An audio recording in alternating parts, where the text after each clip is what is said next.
Here's a surprising fact: only 13% of employees worldwide are engaged at work, according to Gallup.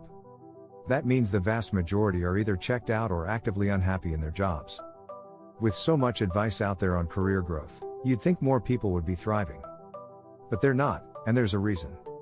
Most of the advice we hear is generic and outdated. It's filled with buzzwords and catchy slogans like just network or fake it till you make it. But does it actually work? 70% of professionals feel like they don't have a clear career path, even though they're following the same old tips. In this video, we're going to break down why most professional development advice is useless and what you can do instead. We'll expose the myths, dig into success stories that leave out the real secrets, and show you how to find advice that actually gets results. Stick around, because the strategies I'm about to share might just change the way you approach your career forever. Chapter 1: The One-Size-Fits-All Myth. Why generic advice fails you. A lot of career advice is designed to be broad and all-encompassing. But the reality is, what works for one person doesn't always work for another. For example, the advice to always say yes to opportunities is common, but it could backfire if you're already overcommitted. Research from Gallup shows that 23% of employees feel burned out at work often or always. If you're drowning in tasks, saying yes to more isn't going to help. The truth is, generic advice ignores the specific context of your career. Your industry, personality, and goals all play a huge role in determining what strategies will actually work for you. A sales professional needs a different approach than a software developer, but most advice doesn't make that distinction. Instead, it paints everyone with the same brush. To really advance, tailor your development to your industry and role. For instance, if you're in tech, you might focus on continuous learning through certifications or side projects. But if you're in a creative field, building a personal brand might matter more. The key is knowing what's relevant for your career path.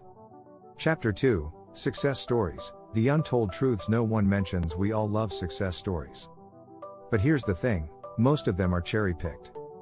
Books like Outliers by Malcolm Gladwell remind us that success often depends on hidden factors like timing, privilege, or even pure luck.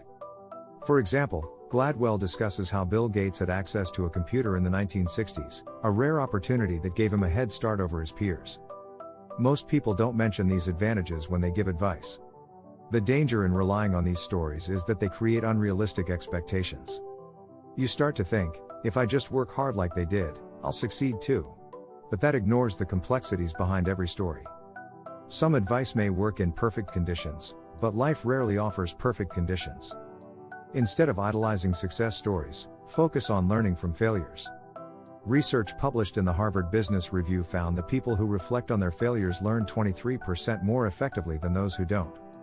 So, when you hear about someone's success, don't just ask what they did right, ask what they did wrong and how they recovered. Chapter 3: Networking Nightmares. Why just make connections doesn't cut it. You've probably heard that networking is key to career advancement.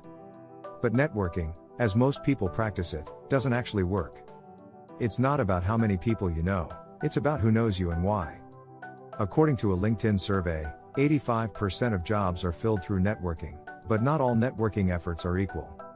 Many professionals make the mistake of trying to collect as many connections as possible, thinking it will help them down the road. But surface-level connections rarely lead to real opportunities. Weak ties, people you know vaguely, are less likely to be helpful than strong ties, the people you've built genuine relationships with over time. Research from MIT shows that strong professional relationships increase your chances of getting a job by nearly 60%.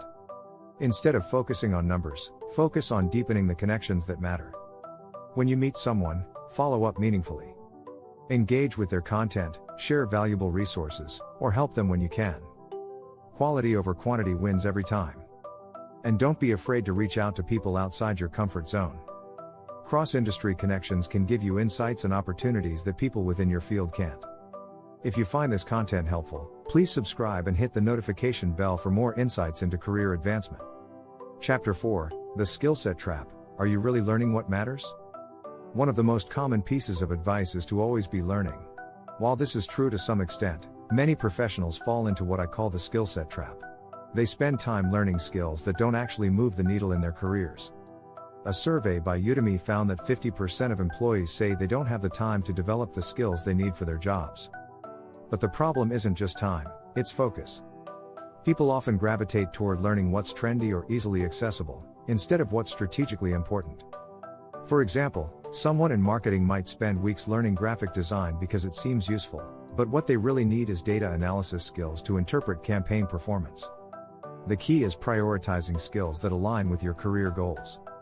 To avoid the trap, map out your future career path and identify the skills that will be most valuable 2 to 3 years from now. Use tools like LinkedIn Learning or Skillshare, but focus on courses that are relevant to your industry's future. According to the World Economic Forum, by 2025, 50% of all employees will need reskilling. So, don't waste time on skills that won't help you adapt to new challenges. Also, don't forget about soft skills. Research by LinkedIn found that 92% of hiring managers value soft skills as much or more than hard skills. If you're not working on communication, leadership, or adaptability, you're missing out on huge growth potential. Chapter 5, The Confidence Conundrum. Why fake it till you make it backfires. Fake it till you make it is a phrase you've probably heard too many times. The idea is that if you act confident, you'll eventually become confident. But this can actually do more harm than good. A study published in Psychology Today found that people who fake confidence often experience heightened anxiety and imposter syndrome. Pretending to be something you're not can cause stress and lead to burnout. Instead of faking it, build real confidence through small, consistent wins. Confidence grows from competence. So, focus on mastering your skills in small increments. Take on projects that challenge you but are still within your capability. Over time, as you build experience, your confidence will grow naturally. James Clear, author of Atomic Habits, says, "Success is the product of daily habits, not once-in-a-lifetime transformations." Another key strategy is to seek feedback regularly. Getting honest input from peers or mentors can help you see where you're excelling and where you can improve. Knowing your strengths and weaknesses is crucial for building true self-assurance. Don't just rely on your own perception, use feedback as a tool for growth. Chapter 6, Breaking the Echo Chamber, How to Find Real, Actionable Advice. Finally, one of the biggest issues with professional development advice is that we often end up in echo chambers, where the same ideas get repeated over and over. It's easy to follow the crowd and think that what worked for others will work for you. But this limits your perspective. To truly grow, you need to step outside that echo chamber. Start by seeking diverse perspectives. Don't just read books or articles by people in your field. Learn from industries that are completely different from yours. Sometimes the most innovative ideas come from unexpected places. A Harvard Business Review study found that diverse teams are 45% more likely to improve market share because they bring different viewpoints and approaches. Also, don't be afraid to question popular advice. Just because something works for the majority doesn't mean it's the right approach for you. Try experimenting with unconventional strategies. For example, while most people are told to focus on climbing the corporate ladder, some professionals find greater success by pivoting to freelance work or entrepreneurship. Lastly, invest in mentorship. Mentors can provide real-world, tailored advice that you can't find in generic books or articles. A Forbes survey revealed that 76% of people think mentors are important, but only 37% have one. Find someone who has already navigated the path you want to take, and learn from their experiences. A mentor can help you avoid common pitfalls and guide you toward actionable strategies. If you enjoyed this content and found it valuable, please subscribe and hit the notification bell. Together, we can navigate the complexities of career advancement and make sure you're on the path to success.